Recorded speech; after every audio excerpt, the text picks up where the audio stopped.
Solidarity Park is a project of historic memory. It's also a project of art. It's also a project of education. About remembering what happened in the past, but also fighting the far right and fascism today.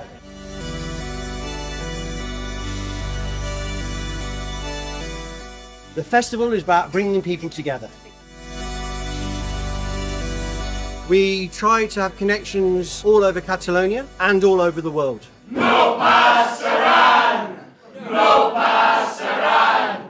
No pasaran today! The fascists have come for our freedom. We ain't gonna give it away. There'll be no pasaran today.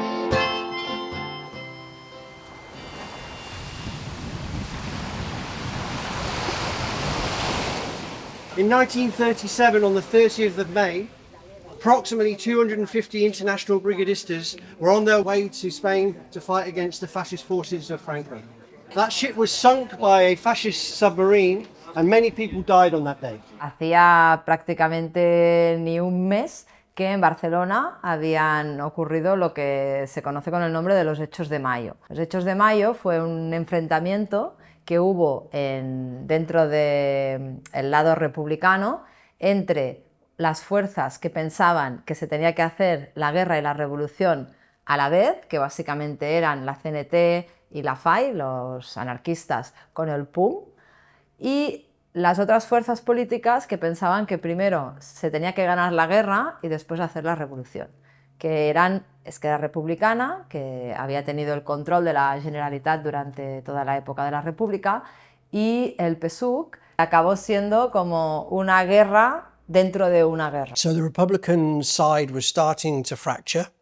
Franco's forces were starting to win, and these international brigaders that came on the ship entered this without really knowing. Calculamos que viajaban más de 200 brigadistas. La mayor parte iban ocultos en las bodegas. Cuando estaban cerca de Malgrat fue cuando se produjo este ataque. El submarino disparó a la ciudad de Barcelona, impactó en el barco, en la parte de las bodegas, y entonces esto hizo que muchos murieran ya por la explosión o porque les fue imposible llegar arriba. Y eso, el barco se hundió muy rápidamente, no todos los brigadistas consiguieron subir a las barcas salvavidas, no todos tampoco tenían chalecos, porque la mayoría de chalecos salvavidas estaban en los camarotes. Hay muchos testimonios que explican cómo veían a sus compañeros en la parte de cubierta y los animaban a que saltaran al agua, pero muchos de ellos se veían incapaces. Muchos brigadistas no sabían nadar o quedaron paralizados por el choque. Pescadores de Malgrat rápidamente salieron con las barcas para intentar salvar o rescatar al máximo número posible de brigadistas. La ciudad de Malgrat sale a la mar, los pescadores con sus barcas y su gente, y les traen mantas, les traen comida, los llevan a los hospitales, los sanan, los curan. Es verdad que fallecieron muchos brigadistas, pero también sobrevivieron muchos en el barco por una historia de solidaridad. ¿Y en qué se basan las brigadas internacionales? En la solidaridad. A día de hoy tenemos documentados 46 brigadistas que murieron en el hundimiento. Seguramente hay más, pero no tenemos el nombre y apellido de más personas.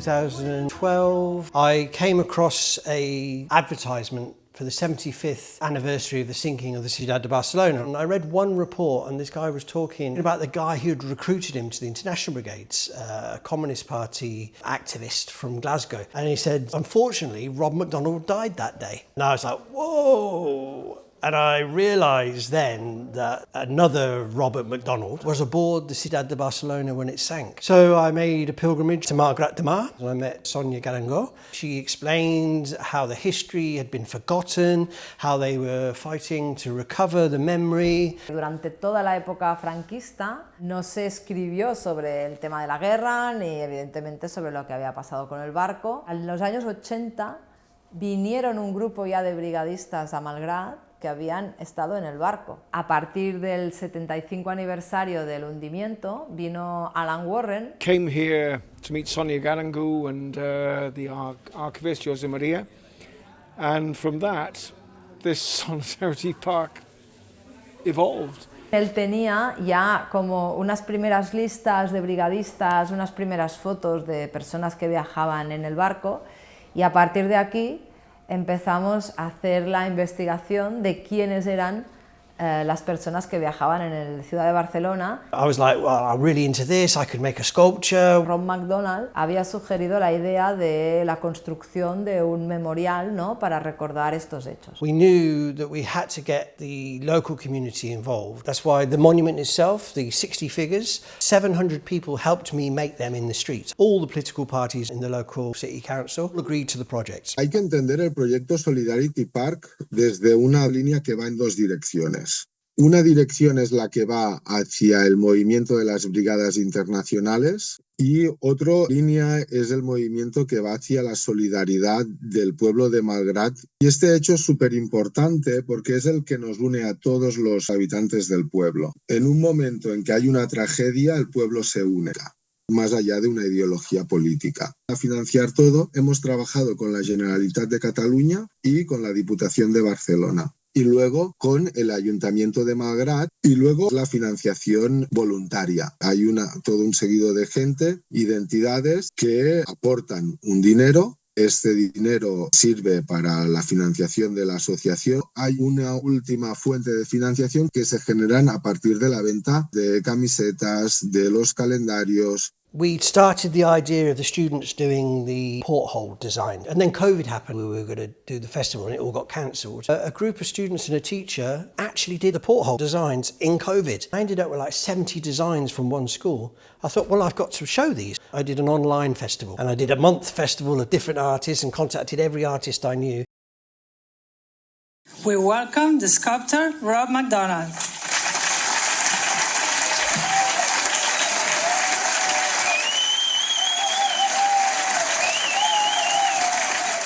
A year or so after COVID was the inauguration of the monument, and this was a big event. We had artists from all over the place, we had a couple of hundred students involved. That event really cemented that this is a really good idea to have a festival.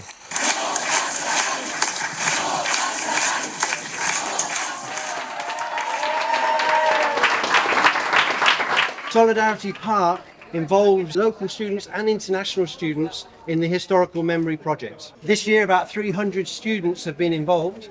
Durante el año pues hay un trabajo con las escuelas. Este proyecto va en diferentes líneas. Una es la de historia, otra es la de arte, porque como es un proyecto internacional, también se trabaja el aspecto de la lengua inglesa. A partir de la creación de los diseños de los ojos de buey, que luego formarán parte del concurso que se elegirá para poder reproducir 4 ojos de buey cada año e instalarlos en el monumento, se aprovecha para trabajar toda esta parte de memoria histórica de recuperación, que no sea un mensaje ideológico a nivel de partidos políticos, sino que sea a partir de valores, de solidaridad, de compañerismo, de altruismo. En Australia hubo una colaboración hace unos años de una profesora que pidió a sus alumnos que crearan un pequeño diario sobre el hundimiento del Ciudad de Barcelona y de cómo estos brigadistas habían vivido ese momento. Luego tenemos una colaboración también en Alemania y ahora actualmente también se está trabajando con la ciudad de Hull en el Reino Unido. El festival siempre empieza precisamente con los estudiantes. Se van creando estos grupos mixtos de diferentes institutos para que se conozcan entre sí, ¿no? Y que vean que han trabajado el mismo proyecto. It's a political project which is trying to give the opportunity for the younger generation to learn what happened. We go into the schools and we talk to the students and I say, don't listen to me. This is not about what I tell you. This is the history I see. Go and learn the history for yourself. Why is the world map red? Red is the colour that represents the blood of the working class. It's why working class organisations have red in their banners. So this represents the working class of the world. The brigadistas came from everywhere in the world. Había personas mayoritariamente de Canadá, Estados Unidos y Gran Bretaña, pero también había gente de Nueva Zelanda, de Francia, de Lituania, de Italia, de Alemania. The figures, there's 60, 30 on this side and 30 on the other side. They represent the moment that the ship sank and they sang the Internationale in their final moments.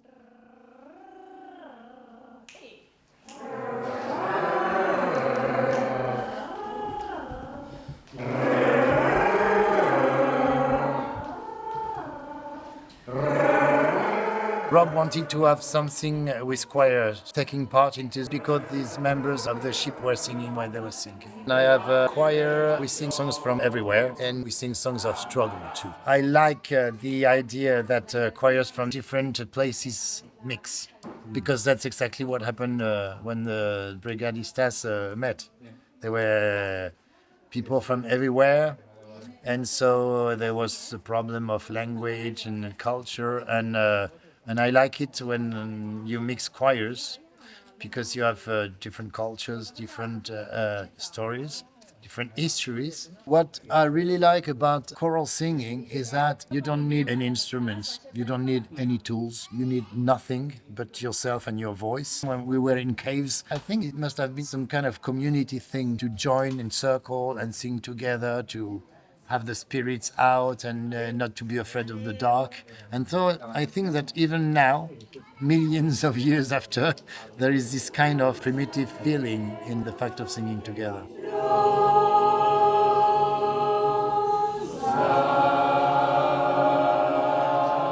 Well, finish on the same note.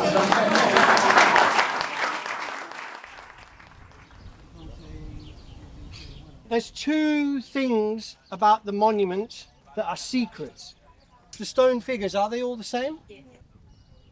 One, no. On the other side, there is one that is not singing. The International Brigaders fought for the rights of freedom and liberty and socialism. They fought for the idea that you have the right to be different. The second secret thing is in the morning when the sun rises, there's not much shadow. During the day, the shadow changes and the brigadistas look this way. At the end of the day, before the sun goes down, they're looking over there. And on this wall, there are 4 secret brigadistas that only come out in the evening. They represent the brigadistas we do not know. The portholes. You're making some of these at the moment, yes? This represents all the different stories that happened on the day. The bench. This is important because this is a monument for reflection. You sit here and you look between the pelota and the tree, and that's more or less 2 kilometers out where the ship sank.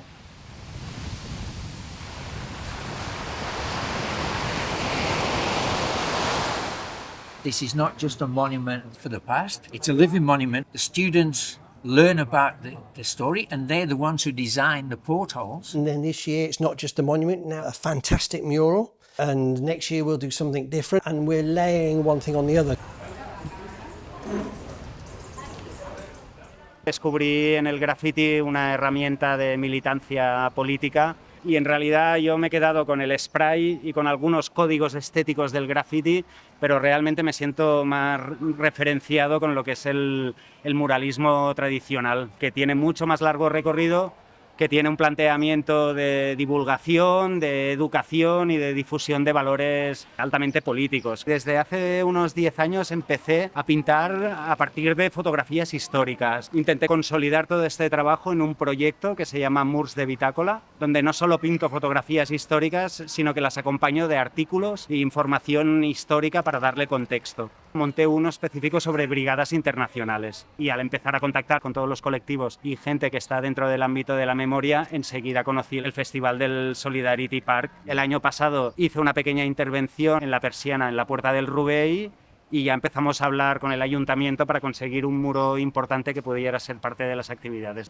Y con la ayuda de Sonia principalmente y de más gente que me ha dado un poco toda la información historiográfica, pues hemos construido este diseño. El objetivo era no solo hablar de las brigadas internacionales, sino de lo que pasó aquí y de cómo la gente de Malgrat respondió. Por eso he puesto lo de solidaridad con solidaridad, ¿no? Una gente viene y se solidariza con el pueblo español y creo que los pescadores saliendo a rescatar a los brigadistas, creo que es otro acto de solidaridad. Muchos turistas y mucha gente que está de paso y visitando, pues yo veía cómo se interesaban por el episodio, leían el texto, pedían más detalles, con lo cual ha sido la satisfacción de ver que el objetivo del mural, que era dar a conocer y divulgar este episodio, pues parece que está funcionando.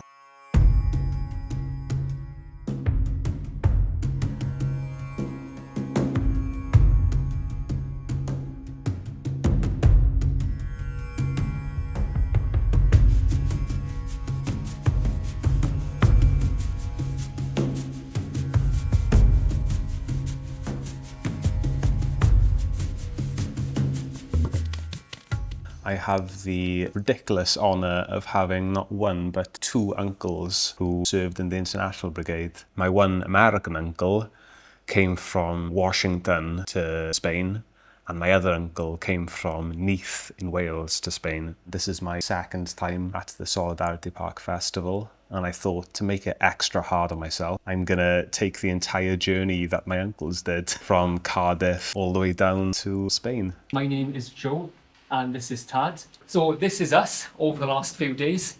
It has been absolute hell, but it is a pleasure to be here. So many people from Wales went out and fought for the Republic. I think over 100 people. They'd have their first initial interview with the Communist Party, and then they'd get a ticket from Cardiff Central Station to Victoria Station. From there, they would usually go to the Communist Party headquarters. They'd get their second interview, and then they'd be shadowed back to Victoria Station. And if they weren't caught by Special Branch, who were crawling Victoria Station, they'd get on the night ferry to Paris. They would again spend the week hopping from hotel to hotel, avoiding the police again. From Paris, they would take either the train down to Perpignan and Arles, and then cross the Pyrenees into Spain. Later on, when that became less and less feasible due to the French government's policies, they would take the ferry from Marseille. So we tried to kind of combine the two journeys in a way. A lot of the brigaders went through very similar journeys, and everybody seemed to convene at Paris. Se creó una especie de red clandestina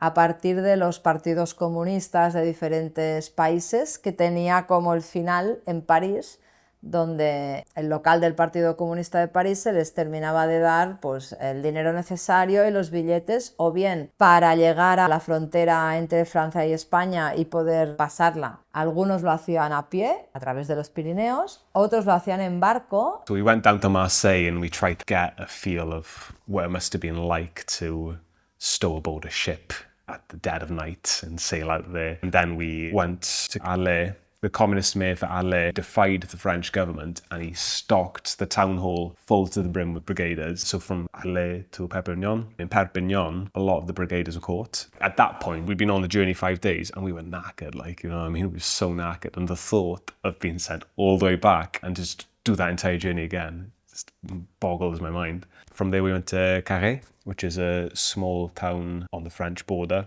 And we did that 11-hour journey across the Pyrenees. I don't even know how many miles we walked, but I wasn't ready to fight fascists. I was ready to fall asleep and go to bed, you know what I mean? My uncle Sidney was on the Quai de Barcelona. We found the diaries of my uncle, but very, very annoyingly, all in the diary says is ship sank. I swam ashore. When they came ashore, the general said, "You've gone through so much, we will not judge anyone if they want to turn back and go back home." And I think maybe one person turned back and said that was it. So it just shows the absolute conviction these people had. One Welsh volunteer, Alan Mannay Williams, ended up in Perpignan, and he got caught there and he got sent all the way back to Wales. And he came back. It's just incredible the drive these people had, because they knew if they didn't face fascism abroad, they'd find it waiting for them at home.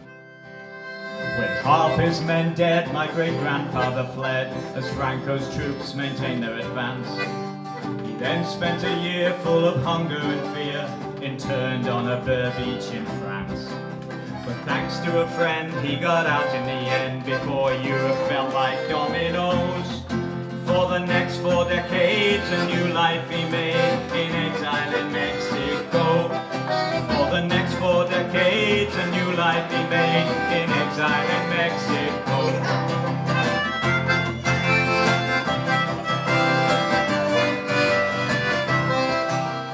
Dirijo un proyecto digital que es SIDBRIN, Sistema de Información Digital sobre las Brigadas Internacionales, dedicado a la historia de cada una de estas personas. Fue un acto de solidaridad inimitable en el resto del siglo XX. Digamos, el que de más de 52 países vinieran, unos 10.000 murieron en nuestra tierra. El problema de cuando se libra una batalla, una guerra, es en el momento que tú deshumanizas al enemigo. O sea, ya no es humano el enemigo. Como no es humano, le puedo hacer de todo. Lo puedo asesinar, lo puedo matar a sus niños, a sus bebés, a sus mujeres, a sus ancianos.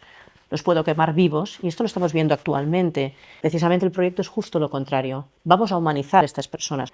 Es conocer la vida de las personas. Y entonces esto lo que te hace es, al final acabas encariñándote con estas personas. Este proyecto surgió, el tema de trabajar el multilingüismo en las brigadas, las dificultades que tenían cuando eran heridos en el campo de batalla, los llevaban a un hospital para decir a dónde les dolía, las dificultades para entender. El principal problema era analfabetismos. La gente no sabía leer en su idioma y tienes que aprenderlo en otro idioma. El método para aprendizaje de lenguas eran como pequeños trucos de qué manera se explicaban, se tenía que impartir la clase. Solo infinitivos. Se tiene que, una frase que yo te enseño, una palabra que te enseño, mañana te la volveré a preguntar. Cada día tienes que incorporar como mínimo 10 palabras. No tenemos que perder de vista de que todo esto se hace en un contexto bélico. Hay gente que a las 48 horas estaba en el frente y a las 72 estaba muerto porque no tenían tiempo ni de instruirse militarmente. En cuanto a la instrucción idiomática, se hacía en las pequeñas ratos de ocio. Las mujeres rusas fueron importantísimas porque eran traductoras e intérpretes, muchas de ellas. Las que educaban en los hospitales, porque también se enseñaba la lengua y a leer y a escribir en los hospitales, eran las mujeres. En el ámbito sanitario, si las mujeres realmente las brigadas internacionales no hubieran ni durado nada, ni hubieran sobrevivido a nada. Las que hacían las primeras curas cuando llegaban a los hospitales, a los centros sanitarios, a los ambulatorios, eran las mujeres. Las que hacían después el postoperatorio o la recuperación eran las mujeres. El papel de las mujeres, en tanto por ciento, estamos hablando de un 6, un 7%, pero fueron fundamentales para todo.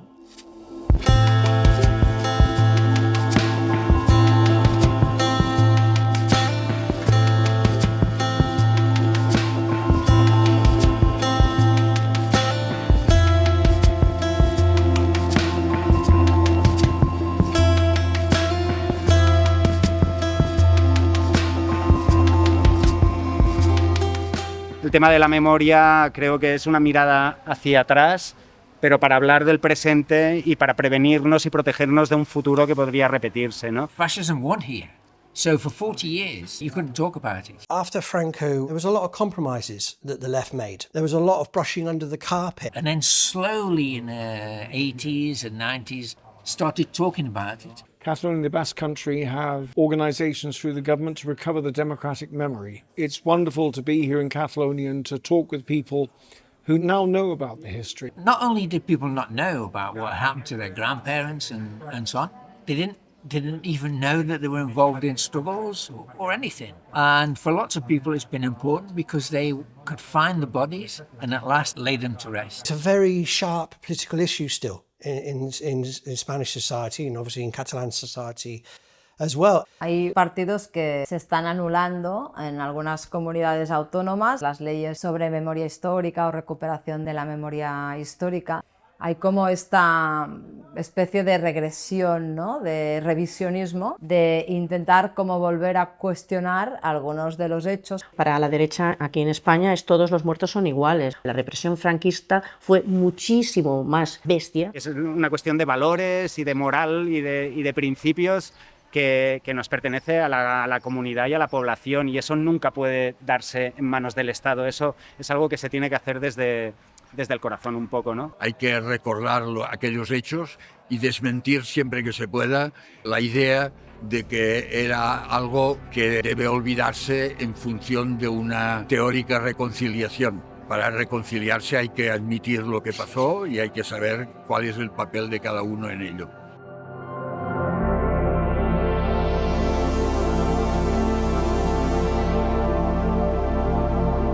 Con el fascismo nunca puedes relajarte, siempre tienes que estar atento. Son discursos que siempre vuelven a resurgir en épocas de crisis, no solamente de crisis económicas, sino también de crisis en las ideas, en la cultura, en la sociedad, ¿no? Cuando se produce este momento, ¿no?, de que la gente no encuentra las respuestas, la gente pierde la ilusión, nota que nadie se ocupa de sus problemas, es cuando el fascismo tiene como el terreno abonado, ¿no? The narrative is almost completely dominated by either right-wing voices or central right-wing voices defending neoliberalism, this failed political concept which is actually fueling the far right.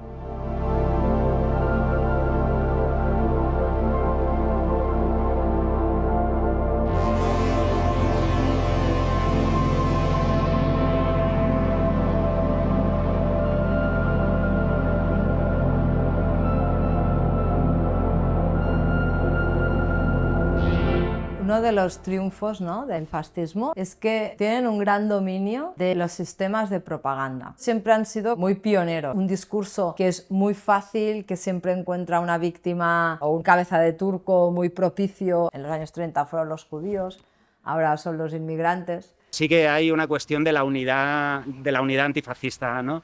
Creo que la izquierda es especialista en fragmentarse y en discutir entre ella, ¿no?, entre distintas facciones. It's time we put that down. There are more pressing matters at stake here. If all we do is argue while the far right actually take hold of capitalism, then what are we? We're not fighting anything, we're part of the problem. El fascismo lo tiene muy claro, la ultraderecha se une, lo pudimos ver hace poco en Madrid con este grupo de patriots. Creo que esto es importante, ¿no?, que nos unamos por los valores que defendemos. Anything that we can do to fight the far right, whether that be politically, whether that be culturally, whether that be singing songs, just getting together and comparing notes, all that's really, really important. Our struggles are many, our fighters are few, and the things that divide us, it's true. But la lucha continua and we'll make it through if we sing, if we sing. I think our role as artists is to raise consciousness by giving opportunities for people to express themselves. Every single day you have a creative choice to do something about a situation or not. Link that with solidarity, link that with community, link that with participation. Then I think you've got the foundations for humanity to move forward. La República y las Brigadas Internacionales daban un gran soporte a la cultura frente al fascismo que hablaba de destruirla. When you try and understand history, for me, you remember the songs, you remember the art, the Spanish Civil War posters and the amazing colours. Art is that in between that gets people there to reach the other side. It's how people understand each other and it shreds any barriers between languages. Welcome to the stage, the teachers and students from Hull.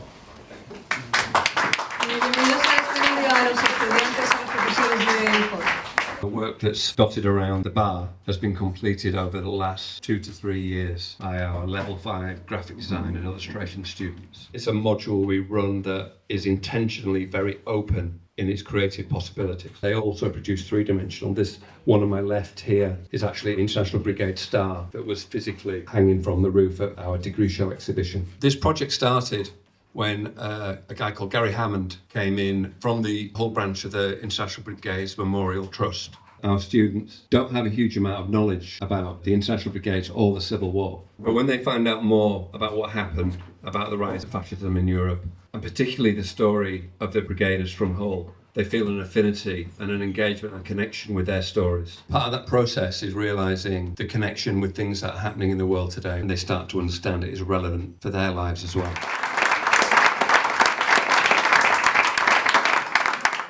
We produced this book because we wanted to cement relations between our city and this amazing town here and the history of the two places. We have a brilliant monument in Hull to the 10 volunteers that travelled to Spain to fight fascism. And we're hoping next year to be able to twin our monument with your monument. We funded and produced this book as a children's book to introduce young minds to the concept of fighting fascism and connecting the present with history. And the hope with this book is that we're helping to raise the next generation of children who know what fascism is and know what we need to do to stop it.